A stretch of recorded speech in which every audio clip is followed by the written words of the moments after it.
Hello friends, this is Pallavi and a warm welcome to all of you on this YouTube channel. तो दोस्तों आज की इस video में हम सभी चर्चा करेंगे मंगलम चैप्टर के अंदर जितने भी श्लोक हैं, जितने भी मंत्र हैं, उन सभी मंत्रों पर, उन सभी मंत्रों के हिंदी अर्थ और हिंदी व्याख्या के ऊपर।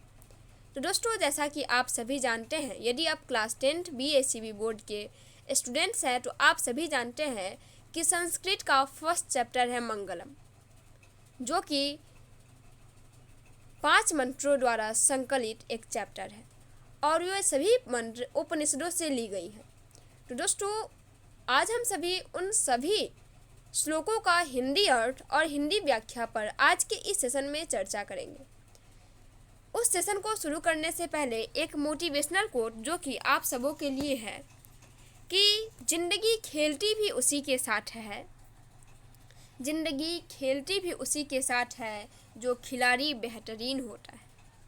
दर्द सबके एक से है मगर हौसले सबके अलग अलग हैं।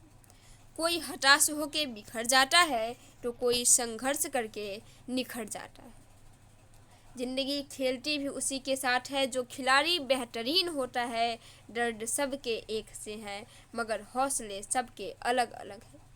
कोई हताश होके बिखर जाता है तो कोई संघर्ष करके निखर जाता है। So let's start the session and do the hard work. तो दोस्तों आज के इस सेशन को हम सभी शुरू करते हैं। मंगलम चैप्टर को शुरू करने से पहले सबसे पहले जानते हैं कि मंगलम का क्या अर्थ होता है। What is the Hindi meaning of मंगलम? तो मंगलम का शाब्दिक अर्थ होता है शुभ अथवा कल्याणकारी। मंगलम का शाब्दिक अर्थ होता है शुभ अथवा कल्याणकारी। और आज के इस सेशन को हम विद हिंदी मीनिंग चर्चा में लेंगे। So let's start the session. सबसे पहले हम सभी पाठ परिचय पर चर्चा करते हैं। पाठ परिचय कुछ इस प्रकार है कि इस पाठ में, मंगलम पाठ में कुल 5 मंत्र क्रमशः ईशावास्य उपनिषद, कठोपनिषद, मुंडकोपनिषद तथा श्वेताश्वरो उपनिषद से ली गई है। मुंडकोपनिषद से कुल 2 श्लोक संकलित है, बाकी ईशावास्य, कठोपनिषद और श्वेताश्वरो उपनिषद से एक मंत्र संकलित है। यह मंगलाचरण के रूप में पठनीय है और वैदिक साहित्य में शुद्ध आध्यात्मिक ग्रंथों के रूप में उपनिषदों का महत्व भी है। इन्हें पढ़ने से परम सत्य अर्थात मुख्य शक्ति ईश्वर की प्राप्ति होती है और उनके प्रति आदरपूर्ण आस्था या विश्वास उत्पन्न होता है। सत्य की खोज की ओर मन का झुकाव होता है तथा आध्यात्मिक खोज की उत्सुकता होती है और उपनिषद ग्रंथ विभिन्न वेदों का संबंध है, विभिन्न वेदों से संबंधित है। आज के इस सेशन को हम सभी कुछ इसी प्रकार से शुरू करेंगे। हमारे बुक में सबसे पहले ये लिखा हुआ लाइन है कि उपनिषदः वैदिक वाङ्मयस्य अंतिम भागे दर्शन शास्त्रस्य परमात्मनः महिमा प्रधानतया गीयते। उपनिषद वैदिक साहित्य के अंतिम भाग में दर्शन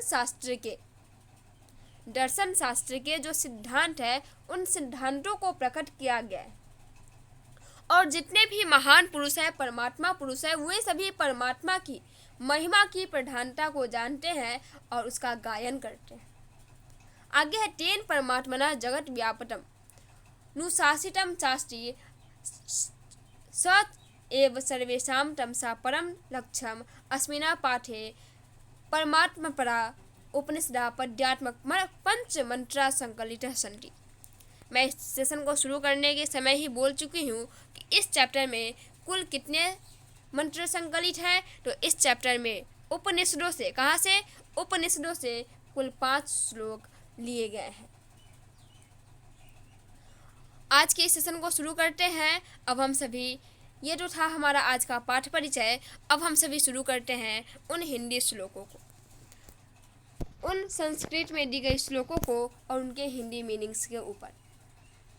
हमारा आज का पहला श्लोक है जो कि ईशावास्य उपनिषद से ली गई है।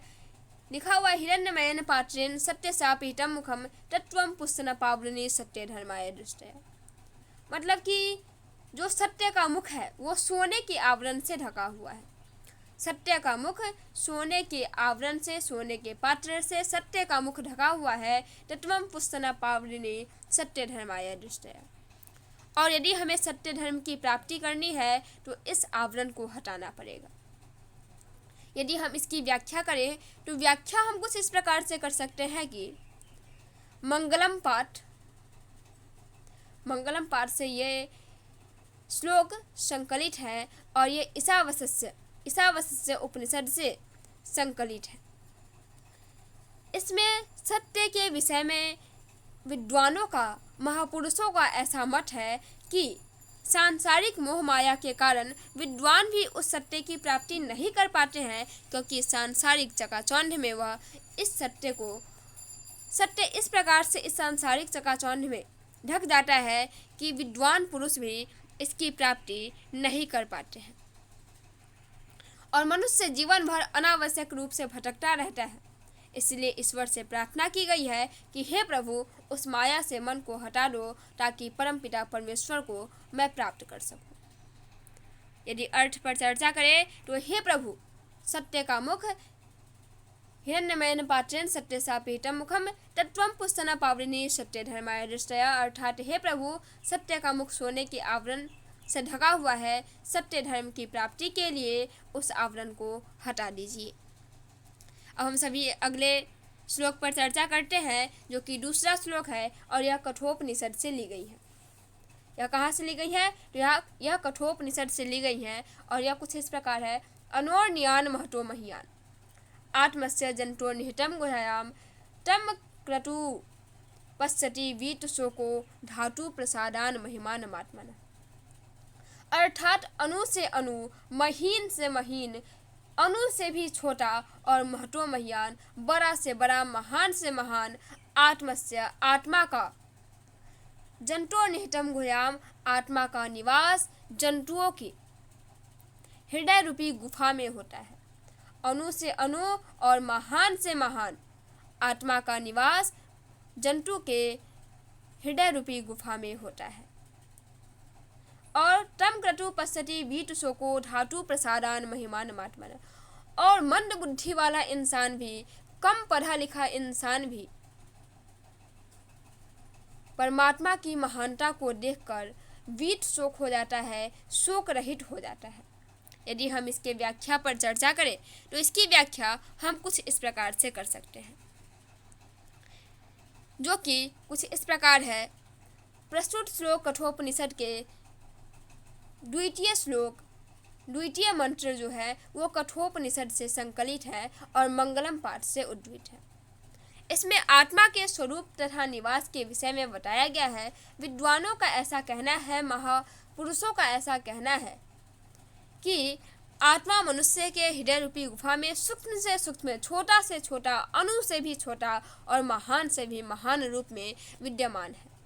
जब जीव सांसारिक मोह माया को त्याग कर हृदय में अवस्थित आत्मा से साक्षात्कार करता है, उनसे मिलता है, तब उसकी आत्मा महान परमात्मा से मिल जाती है।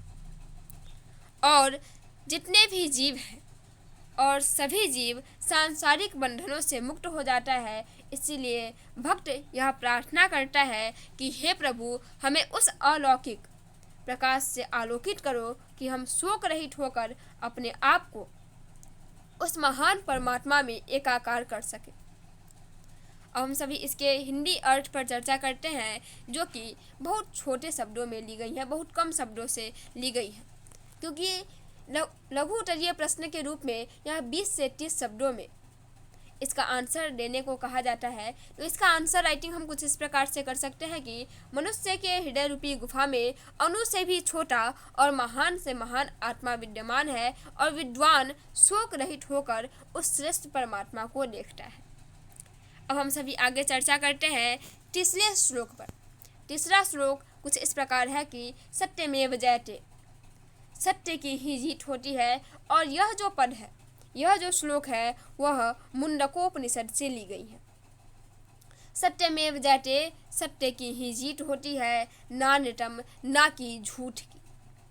सत्येन पंथा विततो देव्यान ये ना क्रमश्रेहाप्त कामा यत्र तत्र सतस्य परम निधानम।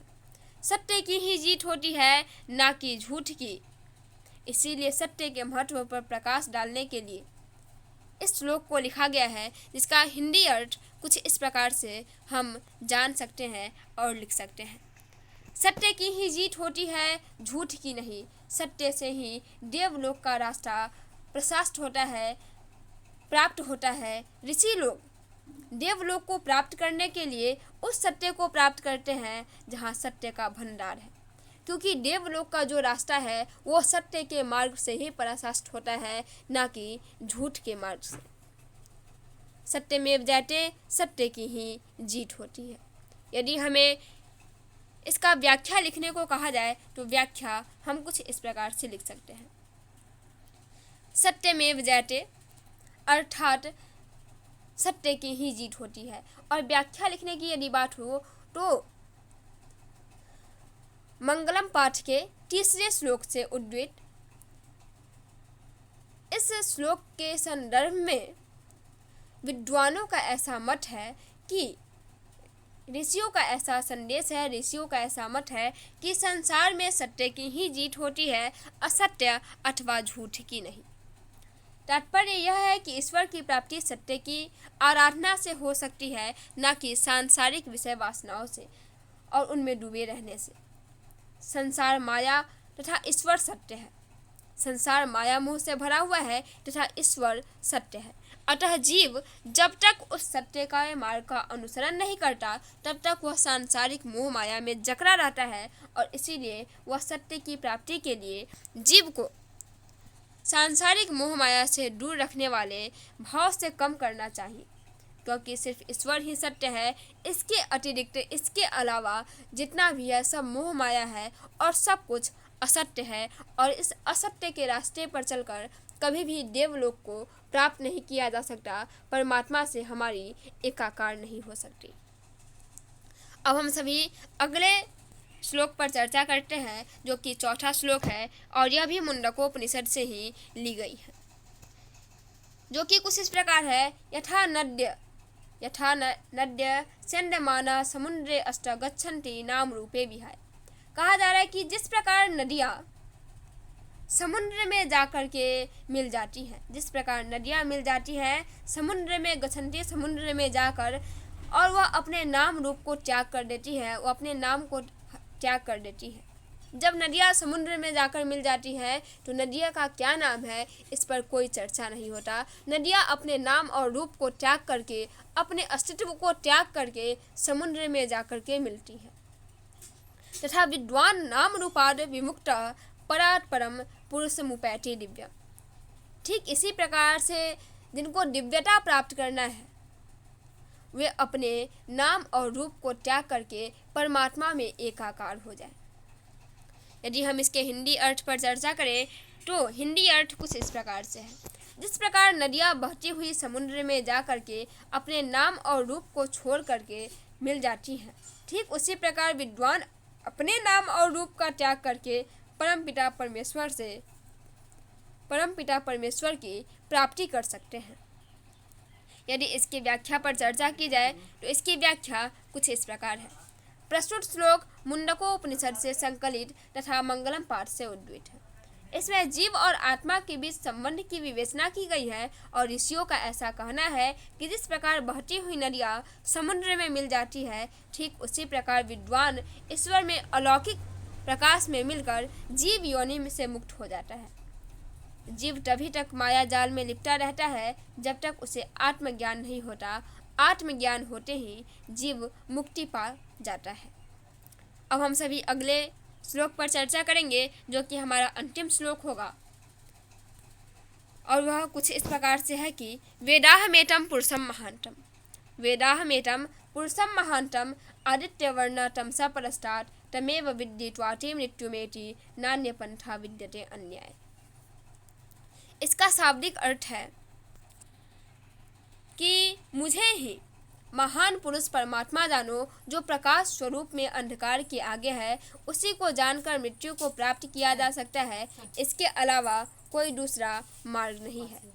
अर्थात आत्मज्ञान के बिना मोक्ष की प्राप्ति संभव नहीं है। यदि हम सभी इसके व्याख्या पर चर्चा करें तो यह जो श्लोक है वह श्वेताश्वरो उपनिषद से ली गई है और श्वेताश्वरो उपनिषद से संकलित इस श्लोक में यह कहा गया है, विद्वानों का ऐसा मत है कि इसमें परमपिता परमेश्वर के विषय में ऐसा कहा गया है। ऋषियों का मानना है कि ईश्वर ही प्रकाश के पुंज है, उन्हीं के भव्य दर्शन से सारा संसार आलोकित होता है। ज्ञानी लोग उस ईश्वर को जानकर सांसारिक विषय वासनाओं से मुक्ति पाते हैं। इसके अलावा कोई दूसरा रास्ता अथवा मार्ग नहीं है।